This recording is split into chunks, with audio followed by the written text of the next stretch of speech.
Alright guys, let's get started. Welcome to another episode of Crypto Corner with myself, OJ, crypto analyst and investor since 2016. In fact, an investor since 2015, analyst since 2016. Nevertheless, I started this video podcast to help you navigate safely in the crypto space, and we're doing technical analysis. We're covering all the latest hot topics, news and things that are happening in the world of crypto and blockchain technology to establish what are the market conditions so that you know how to navigate in these markets. And the markets are still dropping. Today we see a lot of red here, a lot of negative price movements over the last couple of days. In fact, since the beginning of this week we started the pullback, and the big question is, are we dropping below 30,000 again, or are we going to 40k, which is what I've been saying over the last few episodes where I'm doing technical analysis. So I'm going to analyze Bitcoin and Ethereum as well, and also I'm going to share with you a way to make some money in an airdrop, a very simple and easy way to make some crypto for free. So without further ado, let's get started.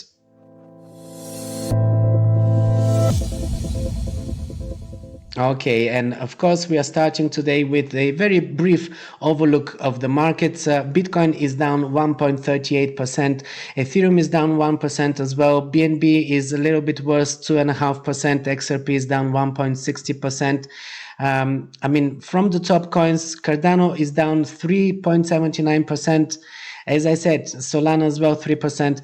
As I said, Cardano, Solana, Matic, BNB token are definitely going to struggle for quite some time because of the latest court case from SEC that is trying to brand them as securities. We're going to keep monitoring this case. It's going to be quite a lengthy case, in my opinion. I don't really expect these altcoins, at least, to be recovering as well as other altcoins will be recovering during the next bull run. We are actually already in the next bull run, but we are currently in consolidation period, and even with Bitcoin consolidating, most of the altcoins are actually dropping. They're losing value. Bitcoin, as you see, is only 1% down, while most of the altcoins are 2, 3, 4% down. So definitely right now it is a Bitcoin market. I already established that. In fact, I showed you here according to one of the tools here of Token Metrics. This is one of the websites that I'm using in my analysis. We still have that bearish indication, and it hasn't actually changed. We still don't see a bullish indication here for overall market conditions, but this is what I wanted to show you here. Bitcoin versus altcoin season. We are currently in Bitcoin season. It cannot be more clear than that. We are actually deep into Bitcoin season, and this is because of the Bitcoin dominance being so high. Now I'm gonna go into the charts, but first, before I do that, let me tell you about an airdrop that you can get with this project here. This is for new ByBit users, and you can register for ByBit with my link in the description below. It's very quick. And why would you want to do that? Well, there is a prize pool of $200,000 that you can tap into, and you will help an up-and-coming project to get their token listed on ByBit Exchange. Just like we did with Veracity not long ago. If you remember, there was a campaign I shared with you quite some time ago. A lot of our viewers took part and got that airdrop. So basically, NYM Technologies is running an airdrop campaign for ByBit votes. New users can participate in the campaign and support NYM Technologies while also having a chance to win a share of a $200,000 NYM token prize pool. Users who vote for the winning project will share the campaign rewards provided by the project in advance. In NYM's case, the prize pool will be $100,000 plus additional $80,000 in NYM for the first 800 people who create new ByBit accounts and vote for NYM, and additional $20,000 in NYM tokens for the first 20 people who give 10,000 votes to NYM. NYM Technologies is a privacy infrastructure provider that enables decentralized applications to be built on top of its privacy network. The core of this project is privacy and protecting sensitive data from leaks, unauthorized access, or surveillance. They protect privacy at the network layer by encrypting and relaying your internet traffic through a multi-layered network called MixNet. It's a great startup that I think has a lot of potential, and the company is running this airdrop campaign to encourage users to vote for their native token NYM to be listed on ByBit. which is of course one of the bigger exchanges. And by participating in this campaign, you can earn these NYM tokens and profit from the project's success. If the campaign succeeds, the token will be listed on ByBit, and such listings on big exchanges usually bring price appreciation, sometimes even quite significant pumps in fact. So definitely try to take part, try to be among the first 800 people to register an account on ByBit and make a deposit of at least $100 and cast your vote in support of the listing of NYM. By doing that, you will qualify for participation in the NYM token airdrop next week. I shared this with you now so that you still have plenty of time to get registered, deposit at least $100. This is the same as their other listing contests. It's a standard requirement, so those who participated in previous ones, you know how it works. Please note that there are certain regions of the world that are excluded from this due to ByBit limitations in these countries: America, Central African Republic, Cuba, Iran, Iraq, Lebanon, Libya, North Korea, Somalia, Sudan, Syria, Venezuela, Yemen, and Russia. So if you're in any of these countries, sorry folks, you can't take part. Now, if you can and want to take part, here's what to do. So NYM Technologies was selected to participate in the upcoming ByBit vote that will be taking place on July the 6th, and you will cast your votes in favor of this project. If it receives enough votes, it will be approved for listing on the exchange, and all who voted will receive rewards from the prize pool. It's really that simple. ByBit runs such voting events quite regularly where users are encouraged to vote for their favorite projects to be listed on ByBit. Users who vote for the winning project will share the campaign rewards provided by the project in advance, and these will be distributed by ByBit directly to the winners. During the voting period, ByBit users can use their voting vouchers to vote for their favorite projects. The project with the highest number of votes will be listed on the innovation zone under spot trading. You will receive your tokens as an airdrop, and then you can sell these tokens or keep them for later if you like. That's up to you. The whole process of voting and the exact time frame to do this is explained in detail here on this page, and of course I dropped the link in the description below, so grab it from there and you will fill in this form which you see on the screen right now. This link is also in the description of the video. Also, if you're holding any stablecoins in your ByBit account, this will qualify you for more votes. The higher the amount you hold there, the more votes that you get, because it's on 1-to-1 ratio. ByBit will take a snapshot of the user's total USD Tether, USDC, BUSD, CUSD, USDD, and DAI holdings on the day before the voting starts to determine the voting vouchers that users will receive. So I would move a lot of my stablecoins to ByBit just for a short time to get the most out of this campaign. It's an easy task. The snapshot will be taken on the 5th of July, so I would advise you to have your balances in check at least the day prior to that, just to be on the safe side, if the campaign is successful, of course. So let's help it be successful then, right? It's all explained on this Medium blog here, so make sure that you give it a good read and follow the steps. As I said, the links are in the description below, so make sure that you grab them from there. Now let's take a look at the charts, of course, starting with Bitcoin. Let's start first with the daily chart. As you can see here, I've marked it. We are printing this symmetrical triangle pattern. This is one of those patterns that don't really give us a clear direction of what's happening next. It is one of the rare patterns that are actually 50-50% chance whether we're going to break out on the upside or on the downside. And by the way, I have this free ebook for you guys with the most used chart patterns. This is one of the most commonly used chart patterns, and this is in the book as well. If you are not familiar with these chart patterns and if you want to grab this book for free, the link is in the description below. Grab it from there. This is one of those patterns that is not really giving me a clear direction, so I will be waiting for a confirmation here. I will be waiting for the breakout of this pattern in order to take a position, whether we're going to break down, so that for me would mean shorting, or if we break up, of course, I'm longing Bitcoin here. And for the time being, I'm actually waiting to see what's going to happen, because generally the perception is that Bitcoin is continuing the uptrend. You know that I have my targets set on the upside. 34,000 is my first target price, where I'm going to expect a rejection and perhaps a pullback. After that, we have the 37, almost 38,000.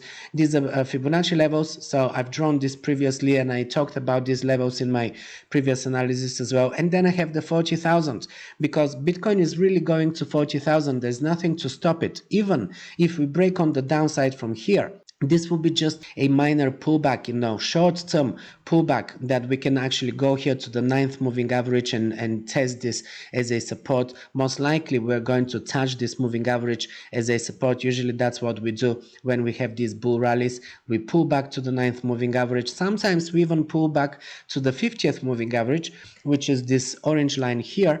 But we don't necessarily have to do that right now. We can do it much later on in this bull cycle. And I'm saying bull cycle because we actually turned this trend. We are no longer in a downtrend. If you remember, we were recently respecting this downtrend line here, and we managed to break above this on the 20th of June.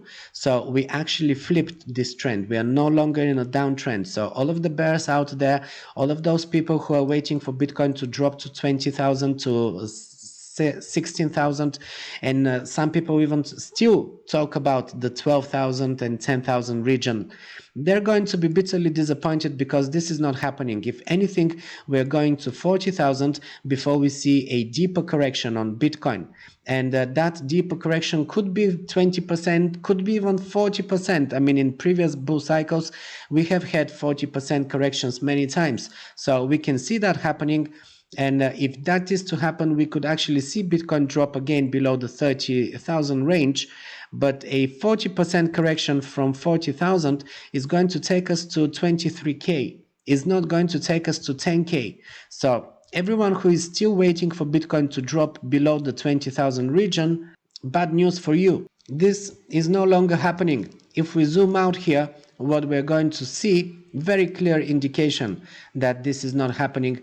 This is our downtrend that started with the beginning of this bear market. Right after the blow off top here, we started this downtrend. We respected this downtrend throughout the whole of 2022 up until the end, up until October 2022. And after that, we broke out of this downtrend. And since then, we've been on the path to recovery. We've had a clear indication here. We have been making higher highs and higher lows since the beginning of this year. So if anything, we are actually in an uptrend here. And even with the pullbacks that we are making, we are not breaking this uptrend. This is very important. And if anything, in the worst case scenario, I'm expecting that we can come and retest this support here of this uptrend. But I don't expect us to be breaking this support. Currently, it is sitting at around 25,500. And this is a strong support. We confirmed that when we actually pulled back to this support on the 13th of June. 13th to 15th of June, this is when we pulled down to this support and we confirmed this support. And it's a crucial level because this was a level that previously was acting as a strong resistance. Back in August 22, we actually had a resistance and we tried to break above this again in February this year. So a couple of attempts that failed to break above this level, and it's a level that we actually established all the way back in May 22, right? So since May 22, we were unable to have this support of the 25,000 level. It was a resistance for us. We finally managed to break above this resistance on the 18th of March this year. And then we came to test this level and we established it as a support. Very important. With this, we actually confirmed that we are now on an uptrend. And from this point on, we really opened the door to be rallying to the 40K. So nothing really to stop us from this 40,000. Even a pullback from here, I don't expect a pullback all the way to the 25,000 support. I'm expecting, if anything, that we have a few moving averages here that are acting as a support before that level. First, we have the 9th moving average, which is sitting at 29,700. Then we have the 21 moving average at 28,600. We have the 34 moving average at 28,000. And then we have the 50th moving average at 27,800. So all of these moving averages are currently support levels that we will have to break before we get to the 25K. So I don't expect us to break all of these moving averages. I don't know what kind of negative news and doom and gloom kind of event has to happen for us to actually make a strong break on the downside, to break below all of these moving averages before we can actually think of breaking or challenging even this trend line here, this support. But if anything, this pullback can take us to one of these moving averages where we're going to find the support, and from there we're going to bounce on the upside, continue our rally to the 34,000. I'm not really expecting another challenge of the 25,000 support. We already just confirmed this support. Very recently, on the 15th of June, we challenged this support level and we established it as a support. So I don't really see a case for us to be challenging this level just yet. Maybe later on during a correction, after we hit one of my target zones here, one of these target prices, we're going to see a lot of selling pressure at these price levels. Maybe after we hit one of these resistances, we can have a bigger correction and we can come to challenge this trend line. At the time, it would have moved. So again, we're not talking about challenging the 25,000 support. I'm talking about challenging this diagonal support trend line, which is moving upwards. So with time, the longer it takes us for us to get to these rejection points here and make a correction, the higher the support is moving as well. So this is why I'm talking about 25,000 level not going to be challenged anytime soon. And if we look on the weekly charts, what we are seeing here, have a look at the stochastic RSI. We just printed this bullish cross in the stochastic RSI. So this is indicating, and we're talking longer term because we're looking at the weekly, this is a clear indication that the rally is continuing. The pullback that we are seeing right now, and on the weekly, it's not even looking like a pullback yet. Stochastic RSI, MACDs, let's take a look at the MACDs, also a bullish cross here. The indicators are pointing towards a continuation of our rally. This is why I'm talking about the 34,000 and the 37,000 and ultimately the 40,000 before we see a more significant correction on the market. And this is how I'm going to play this. But for the time being, in the shorter time frames, we are seeing indication that we can drop even lower, and this is why I'm not rushing into taking a position at this point. I'm going to wait a little bit longer. I want to see a confirmation whether we are dropping any lower, because if we are dropping any lower, this for me will be ideal accumulation zone. This is the 4-hour chart, and this is the 50th moving average here, the orange line.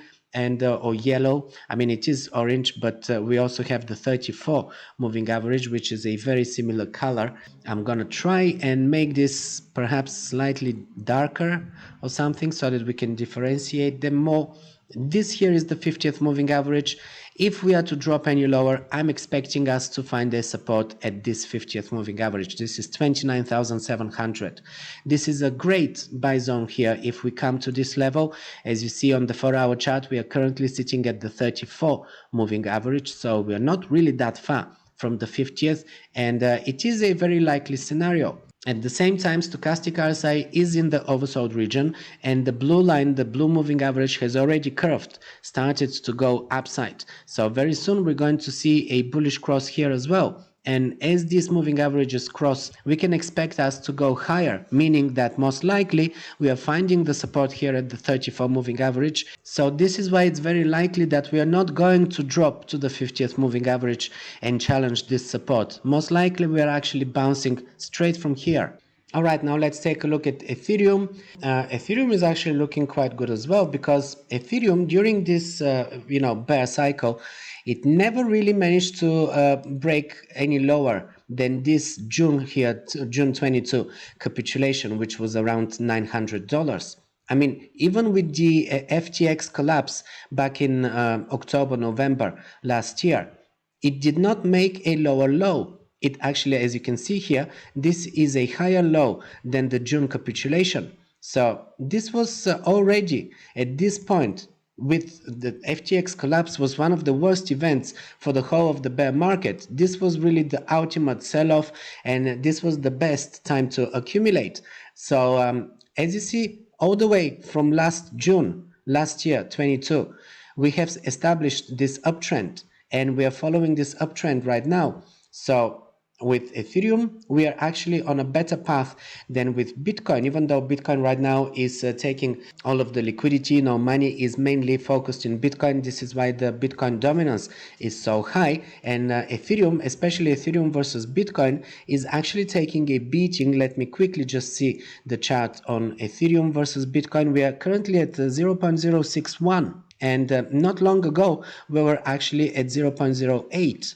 So this here is quite a difference from August last year all the way up to now. We are 27% down against Bitcoin, and we have been even higher.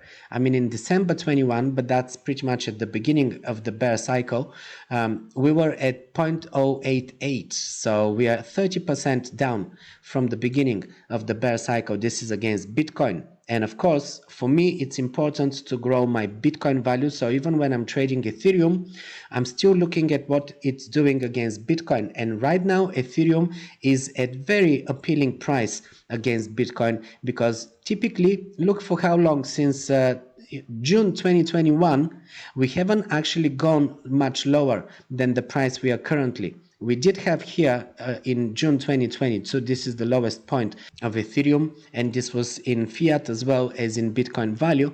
Right now, we're actually on the low end here against Bitcoin, and from here, indicators are also pointing towards we are getting in the oversold region. So from here, I'm expecting that we are going to be rallying on the upside against Bitcoin. So I'm expecting that we are going to come yet again in the 0.07 region.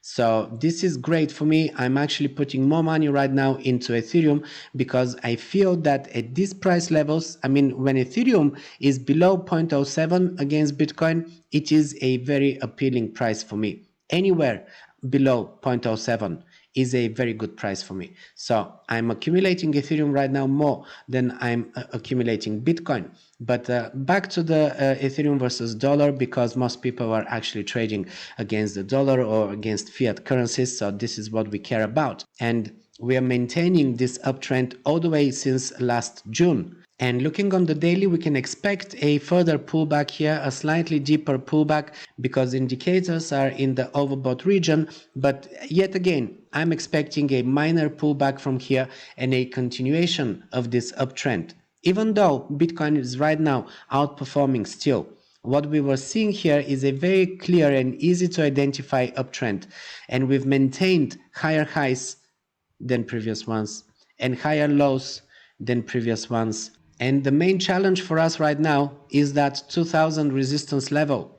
This 2000 resistance level, we managed to very briefly break above this back in April, but it was, just for a few days, and then we fell below it. This is the resistance level that I want to see Ethereum break above, because once we actually break above this 2K resistance, this is the big challenge. Once we break out of that, it will be doing a huge move, because we don't really have a strong resistance all the way up until 3500. So really, this is the target. With Bitcoin, it's 40,000. With Ethereum, the first target that I'm expecting a proper correction, a deep correction from, is around 3500. We can clearly see that if we draw this Fibonacci level here from this previous high to the most recent low, we can see that this here is a golden pocket level, the 3500. And before that, we do have some, other resistances. Of course, we can actually establish this if we look at this recent drop here. And let's zoom in and see what are the resistance levels on the way up to 3500. Well, we do have a resistance here sitting at 2200. Then we have also a resistance at 2154. These are two resistances that I'm expecting to see a consolidation or even minor pullbacks. There is also another golden pocket ratio here at 2400. So these are the levels on the way up. These are the target zones where we can see potential pullbacks, selling pressure, maybe consolidation as well, just like we are seeing here. This is definitely right now a level that is a resistance, and that we are challenging quite a lot already. But you can see how many times we are challenging this level when we are very close to this level. So yet another challenge is definitely coming. With every next challenge, we're increasing the chances of breaking above this level. So if we challenge it over the next few days, I'm expecting that we will finally break above this level. And then the next challenge is the 2000. This is the more serious challenge, but breaking above the 1930, and especially if we do it with a lot of volume, then we will finally have a chance to break above this level with slightly more velocity, more volume, and then head over to the 2160, which is the higher resistance here. But yet again, the ultimate goal for us here in this bull rally, before we see a much stronger correction, before we see something like 20-30% correction, I'm expecting for us to go to 3,500, and only then I'm expecting to see something like a 30% correction, which, if it's to happen, is going to take us to around 2,400. Or if we see a 40% correction, then we're going to come to the 2000 level, which at that point is going to be a strong support for us. Once we break above this 2000 level, we're going to flip it into support, and being a round number, it's going to act as a strong support as well. So this is the move that I'm expecting for Ethereum over the coming weeks and months. But before I finish today's analysis, let's take a look at the short term very briefly. So this is currently the range that we are trading within. We are going from 1839, this is our lower support, all the way up to 1913, this is our higher resistance. And we are in the middle right now. I personally see us going above this resistance, breaking soon above this resistance, and mainly because I'm seeing this as a double bottom formation. For me, this here double bottom formation, of course, if we don't drop over the next few hours and make a lower low, but for the time being, this here looks like a double bottom formation that is paving the way to go on the upside. This is really the direction for me, for Ethereum. Alright guys, so this is everything for today's episode. I hope that this technical analysis is helping, and if you have any questions or any suggestions for coins or tokens that you want me to analyze, drop them in the comments below. Also, don't forget to leave a like, show your appreciation, show your support for this channel, and make sure that you check out the links in the description where I drop the links to all of the crypto services that I'm using, that I recommend to you. The link to the airdrop is also in there. Everything that you need is in the description below. Make sure that you pay attention, and while you're here, just pick another one of my videos, and I'm gonna see you there.